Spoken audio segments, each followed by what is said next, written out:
Hey guys, welcome back to my YouTube channel. ಇವತ್ತು ನಾನು ಹಿಚ್ಕಿದ ಬೇಳೆ ಸಾರನ್ನ ಮಾಡಿದ್ದೀನಿ.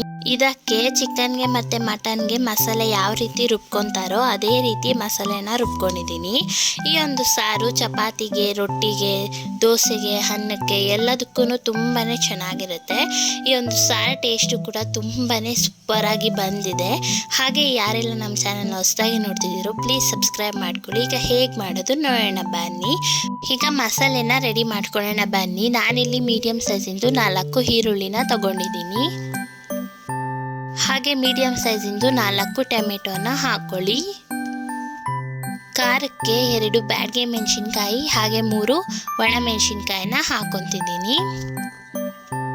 1 ಇಂಚು ಶುಂಠಿ ಹಾಗೆ 1 ಗಡ್ಡೆ ಬೆಳ್ಳುಳ್ಳಿನ ಹಾಕೊಳ್ಳಿ.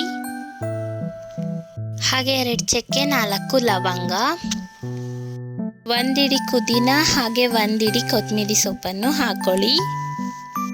ಹಾಗೆ ಇದಕ್ಕೆ 1 ಟೇಬಲ್ ಸ್ಪೂನ್ ಕಸ್ತೂರಿ ಮೆಂತೆ, 2 teaspoon chicken fry powder, ಅರ್ಧ ಟೀ ಸ್ಪೂನ್ ಅರಿಶಿನ, ಹಾಗೆ ಅರ್ಧ tablespoon Kashmiri chilli powder, 1 teaspoon garam masala, ಹಾಗೆ 2 ಟೇಬಲ್ ಸ್ಪೂನ್ ಧನಿಯಾ ಪೌಡರ್. ಧನಿಯಾ ಪೌಡರ್ ಹಾಕಿದ್ರೆ ಸಾಂಬಾರು ಗಟ್ಟಿಯಾಗಿ ಬರುತ್ತೆ. ಹಾಗೆ 1 ಟೇಬಲ್ ಸ್ಪೂನ್ ಗಸಗಸೆನ ಹಾಕೊಳ್ಳಿ. 1 ಟೀ ಸ್ಪೂನ್ ಎಣ್ಣೆನ ಹಾಕ್ಕೊಂಡು ಮಿಕ್ಸ್ ಮಾಡ್ಕೊಳ್ಳಿ. ಮಿಕ್ಸ್ ಮಾಡಿದ್ಮೇಲೆ ಓವನಲ್ಲಿ ಇಡಿ. ನೋಡಿ ಈಗ ಎಷ್ಟು ಚೆನ್ನಾಗಿ ಬೆಂದಿದೆ ಅಲ್ವಾ. ನಾನು ಯಾಕಪ್ಪ ಓವನಲ್ಲಿ ಇಡ್ತೀನಿ ಅಂದರೆ ಚೆನ್ನಾಗಿ ಬೇಯುತ್ತೆ. ನಿಮ್ಮ ಮನೇಲಿ ಓವನ್ ಇಲ್ಲ ಅಂದರೆ ಮಾಮೂಲಿ ಸ್ಟವ್ವಲ್ಲೇ ಮಾಡ್ಕೊಬೋದು. ಈಗ ಇದನ್ನು ಮಿಕ್ಸಿಗೆ ಹಾಕೊಳ್ಳೋಣ ಬನ್ನಿ. ಈಗ ಒಂದು ಮಿಕ್ಸಿ ಜಾರ್ನ ತಗೊಳ್ಳಿ.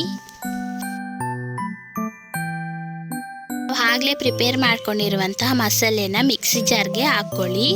ಸ್ವಲ್ಪ ನೀರು ಹಾಕ್ಕೊಂಡು ನುಣ್ಣಗೆ ಗ್ರೈಂಡ್ ಮಾಡ್ಕೊಂಡು ಬನ್ನಿ. ನೋಡಿ ಈ ಥರ ನುಣ್ಣಗೆ ರುಬ್ಕೊಂಡು ಬನ್ನಿ. ನಾನು ತೋರಿಸ್ತೀನಿ ನೋಡಿ, ಈ ಥರ ಇರಲಿ. ಈಗ ಒಂದು ಕುಕ್ಕರ್ನ ಹಿಡಿ. ಕುಕ್ಕರ್ಗೆ 3 ಟೇಬಲ್ ಸ್ಪೂನ್ ಆಯಿಲನ್ನು ಹಾಕ್ಕೊಳ್ಳಿ. ಎಣ್ಣೆ ಕಾದಿದ ನಂತರ ಅರ್ಧ ಟೇಬಲ್ ಸ್ಪೂನ್ ಸಾಸಿವೆ ಹಾಗೆ 1 ಬ್ಯಾಡಗೆ ಮೆಣಸಿನ್ಕಾಯಿ, ಕರಿಬೇವಿನ ಸೊಪ್ಪನ್ನು ಹಾಕ್ಕೊಳ್ಳಿ. ಈಗ ಇದ್ಕಿರೋ ಕಾಳನ್ನ ಹಾಕೊಳ್ಳೋಣ.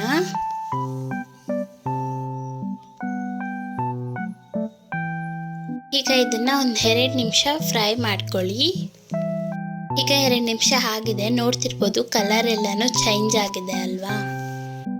ಈಗ ಚಿಕ್ಕ ಗ್ಲಾಸಲ್ಲಿ 1 ಗ್ಲಾಸ್ ನೀರನ್ನು ಹಾಕೊಳ್ಳಿ. ಈಗ ಕುಕ್ಕರನ್ನು ಕ್ಲೋಸ್ ಮಾಡಿಕೊಂಡು 1 ವಿಸಿಲ್ ಕೂಗಿಸ್ಕೊಳ್ಳಿ. ನೋಡಿ ಈಗ 1 ವಿಸಿಲ್ ಆಗಿದೆ. ಈಗ ನಾನು ಕುಕ್ಕರ್ನ ಓಪನ್ ಮಾಡ್ಕೊತೀನಿ. ನೋಡ್ತಿರ್ಬೋದು ಫುಲ್ಲು ಚೆನ್ನಾಗಿ ಬೆಂದಿದೆ. ಇದಕ್ಕೀಗ ನಾವು ಆಗಲೇ ರುಬ್ಬಿಟ್ಕೊಂಡಿದ್ವಲ್ಲ ಮಸಾಲೆನ, ಅದನ್ನು ಹಾಕ್ಕೊಳ್ಳೋಣ. ನೀವು ಬೇಕಾದರೆ ಆ ಮಸಾಲೆ ಮಿಕ್ಕಿರುತ್ತಲ್ವ ಜಾರಲ್ಲಿ, ಅದಕ್ಕೊಂದು ಸ್ವಲ್ಪ ವಾಟರನ್ನು ಹಾಕ್ಕೊಂಡು ಹಾಕ್ಕೊಬೋದು. ಇವಾಗ ಇದನ್ನು ಮಿಕ್ಸ್ ಮಾಡ್ಕೊಳ್ಳಿ. ಈಗ ಇದಕ್ಕೆ ಎಷ್ಟು ಗಟ್ಟಿಗೆ ಬೇಕೋ ಅಷ್ಟು ಗಟ್ಟಿಗೆ ನೀವು ನೀರನ್ನು ಸೇರಿಸ್ಕೊಳ್ಳಿ. ಈಗ ಇದಕ್ಕೆ ರುಚಿಗೆ ತಕ್ಕಷ್ಟು ಉಪ್ಪನ್ನು ಹಾಕೊಳ್ಳಿ. ಈಗ ಇದಕ್ಕೆ ರುಚಿಗೆ ತಕ್ಕಷ್ಟು ಉಪ್ಪನ್ನು ಹಾಕ್ಕೊಂಡು ಈಗ ಇದನ್ನು ಚೆನ್ನಾಗಿ ಕುದಿಸ್ಕೊಳ್ಳಿ. ನೋಡ್ತಿದ್ರಲ್ಲ, ಈ ಥರ ಸಾಂಬಾರೆಲ್ಲ ಕುದಿಬೇಕಾದ್ರೆ ನಾವು ಸ್ಟವನ್ನು ಆಫ್ ಮಾಡ್ಕೊಬೋದು. ನೋಡಿ ಈಗ ಎಷ್ಟು ರುಚಿಕರವಾದ ಸಾಂಬಾರು ರೆಡಿ ಆಗಿದೆ ಅಲ್ವಾ. ನೀವು ಒಂದ್ಕಿಂತ ಈ ಥರ ಟ್ರೈ ಮಾಡ್ಕೊಂಡು ತಿನ್ನಿ, ತುಂಬಾ ಇಷ್ಟಪಟ್ಟು ತಿಂತೀರಾ.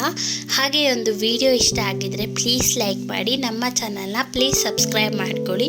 ಇನ್ನು ಬೇರೆ ಬೇರೆ ರೀತಿ ಅಡುಗೆ ಬೇಕಂದ್ರೂ ಪ್ಲೀಸ್ ಕಮೆಂಟ್ ಹಾಕಿ.